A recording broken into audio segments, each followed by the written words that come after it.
ഇവിടെ വന്ന് കാണാനും കൽബിലാശ പെരുത്തുണ്ട്. ഇടയ്ക്ക് ഫോൺ വിളിച്ചോട്ടെ, പയക്കമൊന്നു കേട്ടോട്ടെ.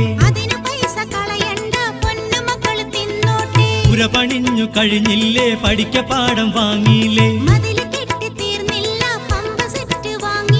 വരട്ടെ പൊന്നെ, വരട്ടെ മോളെ.